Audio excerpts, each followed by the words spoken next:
Hello 9th class, welcome back to my YouTube channel Schooly Gyan, and today we are going to discuss about the question answer of chapter 2 People as Resource and Economics. स्कूली ज्ञान से जुड़ी हर update को पाने के लिए subscribe करें हमारा चैनल और लेटेस्ट अपडेट पाने के लिए बेल आइकन को प्रेस करना ना भूलें। So student, let's we have start. First question is what do you understand by people as resource? मतलब आप संसाधन या एक तरह से रिसोर्स के रूप में ह्यूमन बीइंग को कैसे देखते हैं या पीपल को कैसे देखते हैं वो आपको बताना है, या आप क्या समझते हैं इस चीज़ से। ठीक है, तो फर्स्ट क्वेश्चन का आंसर क्या है कि people as resource is term that means how the population can be asset and not a liability. It is a way to referring to working class of society in terms of their existing productive skills and the ability. The population becomes human capital when an investment is done in the form of education and training. Education and health also help human being to be an asset to the economy. Thus, the people as resource refer to the working populations that result in the development of society.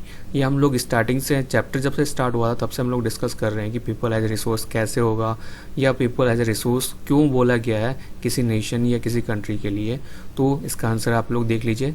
जैसे सबको पता है कि एक संसाधन के रूप में या एक रिसोर्स के रूप में कब पॉपुलेशन काम करेगी, जब वो एसेट हो किसी भी कंट्री के क्या आएगा एज अ डेवलपमेंट में काम आएगा। वहीं पे ये कब रेफर होता है या कब इसको हम लोग रेफर कर सकते हैं, जब वर्किंग क्लास मतलब एक सोसाइटी के अंदर वर्किंग क्लास मतलब काम करने वाले लोग हो और उनकी स्किल्स और एबिलिटी क्या हो उनके अकॉर्डिंग डेवलप हो। इसके साथ साथ पॉपुलेशन जो है वहाँ की उस कंट्री की मतलब जिसकी हम लोग बात कर रहे हैं तो वहाँ की पॉपुलेशन है वो एज अ ह्यूमन कैपिटल कहलाएगी। ठीक है, और वो पॉसिबल कब हो पाएगा जब उसको एजुकेशन और ट्रेनिंग दोनों दी जाएगी। और एजुकेशन और ट्रेनिंग के लिए हम लोग पहले डिस्कस कर चुके हैं कि क्यों रिक्वायरमेंट होती है किसी भी ह्यूमन बीइंग के लिए। तो उसी के बेसिस पे आगे लाइन जो दी हुई वो है कि एजुकेशन हेल्थ ऑल्सो हेल्प, मतलब एजुकेशन और हेल्थ दोनों क्या हेल्प करती है ह्यूमन बीइंग को एसेट के रूप में काम करती है, जिससे क्या होता है वो एक इकोनॉमिक क्या कर सकता है ग्रोथ कर पाता है, इकोनॉमिकल क्या करता है अपना विकास कर पाता है। इसीलिए हम लोग बोल सकते हैं people as resource refer to working population. मतलब हम लोग पीपल एज रिसोर्स किसको रेफर करेंगे कि वो पॉपुलेशन जो क्या करती है वर्क कर रही है, मतलब काम कर रही है।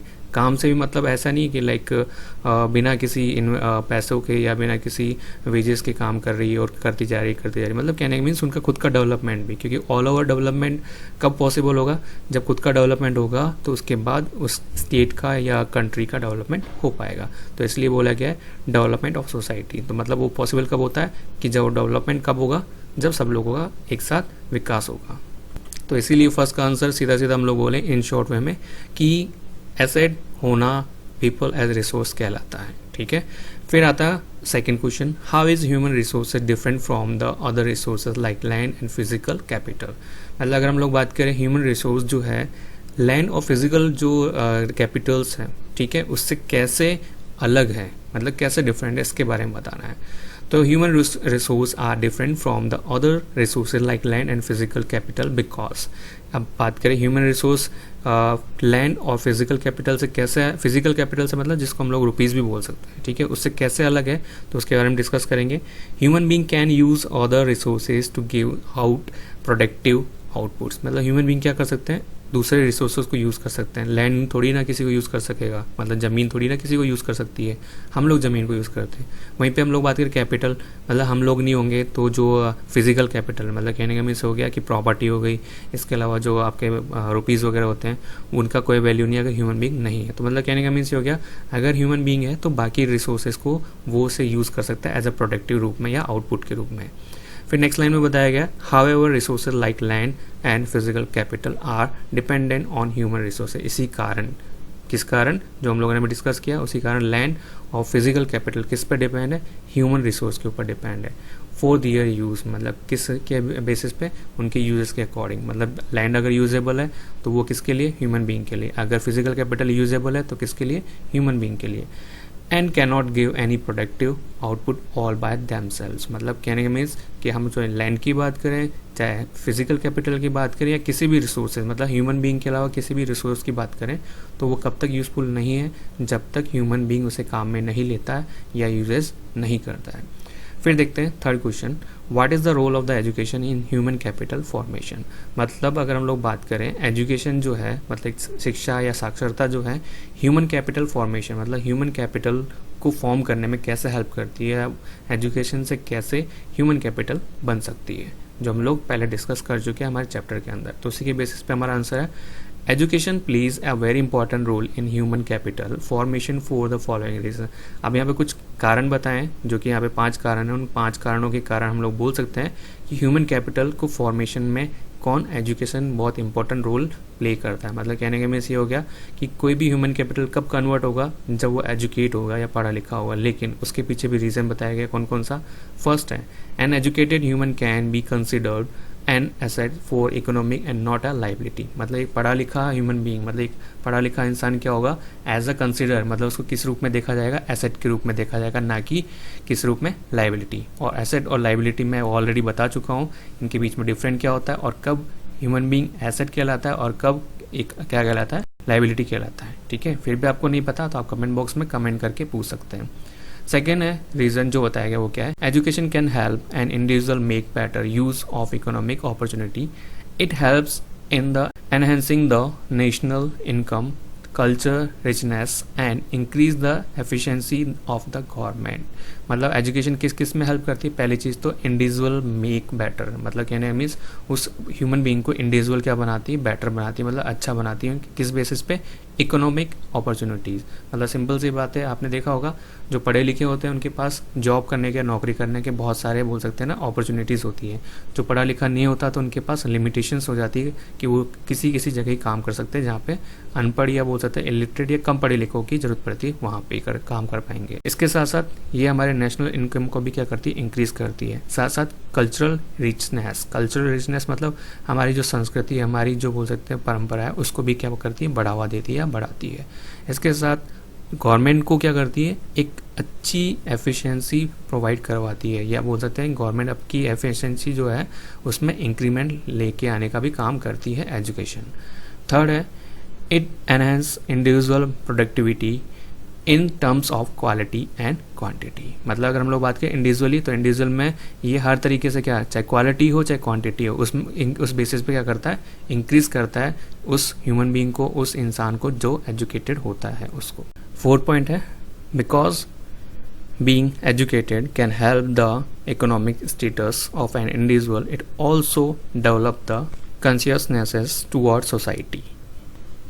क्योंकि एक एजुकेटेड जो पर्सन होता है उसको इकोनॉमिक स्टेटस उसका क्या होता है, डेवलप होता है। अगर वो एजुकेट होगा तो वो एक सोसाइटी को भी हेल्प करता है। तो ये सोसाइटी को हेल्प करने के साथ साथ क्या होगा, सोसाइटी को सचेत करने, मतलब कहने मीन्स जागरूक करने के में भी काम में आएगा। क्या मतलब ऑल ओवर लेके चलें, इस पॉइंट का मतलब क्या बोल रहा है कि सोसाइटी का डेवलपमेंट भी किस पे डिपेंड करता है, इंडिविजुअल ह्यूमन बीइंग पे डिपेंड करता है। मतलब एक सिंगल जो पर्सन होगा अगर उसका डेवलपमेंट होता है तो सोसाइटी का डेवलपमेंट भी होगा। और एजुकेट सोसाइटी होगी, इस मीन्स वो ज़्यादा अवेयर होंगी चीज़ों के बारे में। ठीक है, फिफ्थ पॉइंट देखते हैं, an educated person is also aware about the health and hygiene and it will ultimately result in better health of the people of the country. ठीक, मतलब अगर हम लोग बात करें किस चीज़ के लिए, कि एजुकेटेड पर्सन होगा उसकी हेल्थ और हाइजीन का अगर वो ध्यान रखता है तो क्या होगा, सीधे से उसका रिजल्ट निकल के क्या आएगा कि उसकी बेटर हेल्थ, मतलब उसकी हेल्थ काफ़ी अच्छी रहेगी।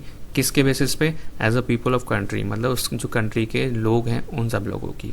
तो मतलब ऑल ओवर इसमें इसका कंक्लूजन क्या निकाला है कि कंट्री की कोई भी अगर हम लोग पॉपुलेशन की बात करें या किसी भी पर्सन की बात करें तो हेल्दी पर्सन वो कब होगा, जब वो एजुकेटेड होगा। ठीक है, तो ये आपके 5 पॉइंट्स बताएं कि कैसे एजुकेशन मस्ट होती है या इम्पोर्टेंट रोल प्ले करती है किसी भी ह्यूमन बीइंग के लाइफ में या एज अ रिसोर्सेज के रूप में। ठीक है, अब देखते हैं फोर्थ क्वेश्चन देखते हैं, what is the role of health in human capital formation. मतलब अगर हम लोग बात करें कि कैसे हेल्थ जो है ह्यूमन कैपिटल फॉर्मेशन में हेल्प करती है या कैसे यूज़फुल है, वो हम लोग देखेंगे।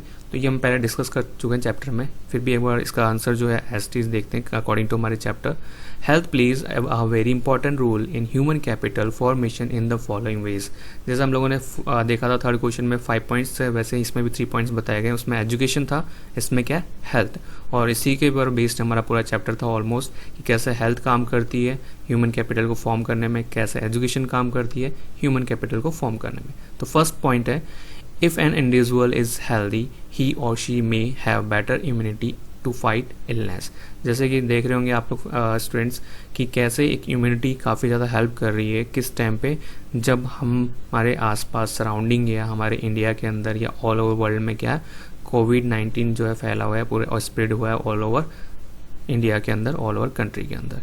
ठीक है, तो इम्यूनिटी पावर कितना ज़रूरी है तो आप इस क्वेश्चन के थ्रू और वैसे भी समझ चुके होंगे प्रैक्टिकल फर्स्ट पॉइंट में यही बताया गया है कि इंडिविजुअल हेल्दी होना कितना ज़रूरी है, बहुत ज़रूरी है। और उससे क्या होगा, उसकी इम्यूनिटी पावर क्या होगी, बहुत स्ट्रॉन्ग होगी। और किससे वो लड़ सकेगा, इलनेस, जो भी उसको बीमारी या डिजीज़ होगी उससे वो लड़ पाएगा।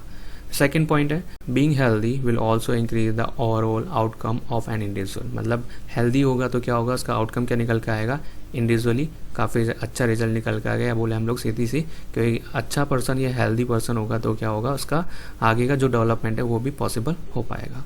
फिर the health of an individual is directly proportional to work he does. ठीक है, मतलब कि हेल्दी पर्सन का क्या इम्पेक्ट पड़ता है उसके काम के ऊपर। ठीक है, मतलब जितना हेल्दी होगा, जितना स्ट्रॉन्ग होगा, वो क्या होगा, उतना ज़्यादा काम कर पाएगा। जितना इल होगा, जितना बीमार मतलब, तो वो क्या होगा, उतना ही क्या होगा, कम काम कर पाएगा।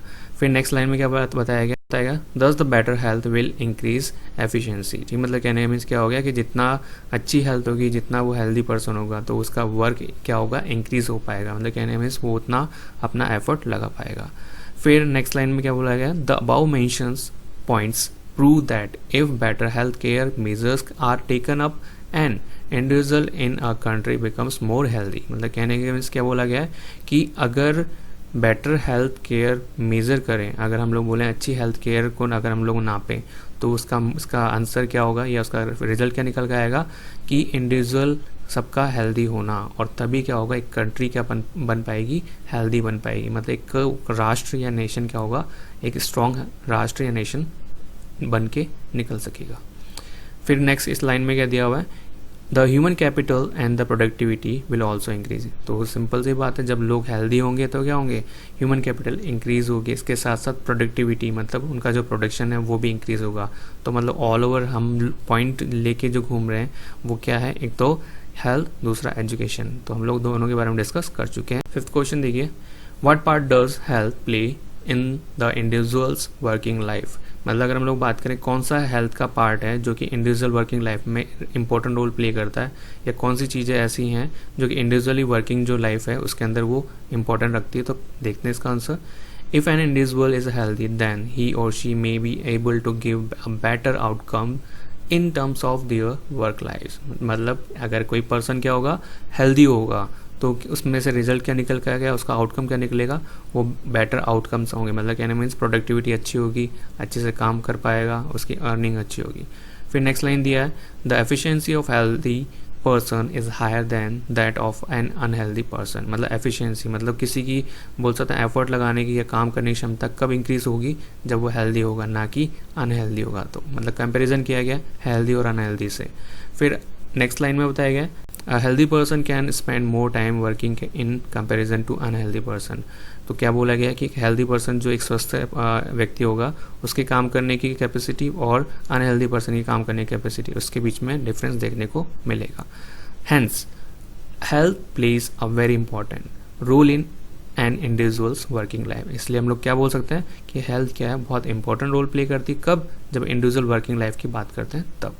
फिर देखते हैं six question, What are the various activities undertaken in the primary sector, secondary sector and tertiary sector? तो इसमें हम लोग बात करें कि कौन कौन से, पहले तो ये पता है आपको सबको 3 सेक्टर्स होते हैं, वो सेक्टर हम यहाँ पे डिस्कस या फिर वहाँ पे मेंशन किया हुआ है। इसी के अकॉर्डिंग हम लोग देखेंगे इसके अंदर कौन कौन सी एक्टिविटीज़ आती है, और मैं भी आपको पता होगा कि कौन कौन सी एक्टिविटीज़ आती है। नहीं है पता तो आपके सामने आंसर है, तो आप देखते हैं। तो स्टूडेंट सामने प्राइमरी सेक्टर और सेकेंडरी सेक्टर और जो थर्ड टेरिटरी सेक्टर है उसके एग्जांपल्स दिए हुए हैं, तो आप लोग देख लेना, आंसर सामने लिखा है और यहाँ से राइट डाउन कर लेना। ठीक है, तो मुझे लगता नहीं इसमें कुछ समझाने लायक है या कुछ एक्सप्लेन करने लायक है। तो डायरेक्ट हम आते हैं हमारे 7th क्वेश्चन पे, what is the difference between the economic activities and non economic activities. तो हम लोग बात करें कि कौन सी इकोनॉमिक एक्टिविटीज़ में आता है, कौन सा नॉन इकोनॉमिक एक्टिविटीज़ है, इनके बीच में डिफरेंस बताना है। तो सिंपल सी बात है, इकोनॉमिक एक्टिविटी जो कि बिलोंग करती है इकोनॉमिक रिसोर्सेज, जिससे हमारे को अर्निंग होती है, और नॉन इकोनॉमिक एक्टिविटीज़ कौन सी हो गई, जिससे हमारे को अर्निंग नहीं होती। ये तो एक बेसिक डिफरेंस था। अब आते हैं हमारे आंसर के according. The activities that add value to the national income are called economic activities. तो मतलब अगर हम लोग बात करें इकोनॉमिक एक्टिविटीज़ का, तो जो कि किसमें, नेशनल इनकम में क्या होता है, वैल्यू ऐड होती है, मतलब जिससे हमारे को नेशनल इनकम में डेवलपमेंट होता है या बोल सकते हैं उसमें इम्प्रूवमेंट होता है, वो आपकी एक्टिविटीज़ क्या कहलाती है, इकोनॉमिक एक्टिविटीज़ कहलाती है। The can be divided into 2 types. अब इनको 2 टाइप्स में डिवाइड किया गया, पहला मार्केट एक्टिविटीज़, दूसरा नॉन मार्केट एक्टिविटीज़। तो स्टूडेंट देख लेना ये दोनों 2 एक्टिविटीज़ है, इसको अलग अलग उसमें डिवाइड कर दिया गया, मार्केट और नॉन मार्केट। फिर उसके बाद मार्केट में भी क्या बोला गया, market activities involve the activities perform for pay or profit and non market activities include the production done for self consumptions. ठीक है, मतलब कहने का मीन्स क्या बोला गया कि पहली चीज़ तो मार्केट एक्टिविटीज़ कौन सी हो गई, जिसमें कुछ पे किया जाता है या प्रॉफिट मिलता है, वो आपके किस में आता है, मार्केट एक्टिविटीज़। और नॉन मार्केट में कौन सा आएगा, जिसमें प्रोडक्शन तो किया जाता है लेकिन किस लिए, सेल्फ कंज्यूम करने के लिए, मतलब खुद के लिए या खुद को काम में लेने के लिए, जिससे कोई अर्निंग नहीं होती है, वो आपके किस में आता है, नॉन मार्केटिंग। तो ये भी यहाँ पे डिफरेंट बता दिया मार्केट नॉन मार्केट में। फिर आता है कौन सी activities, non economic activities. The activities that add no value to the national income are called non economic activities.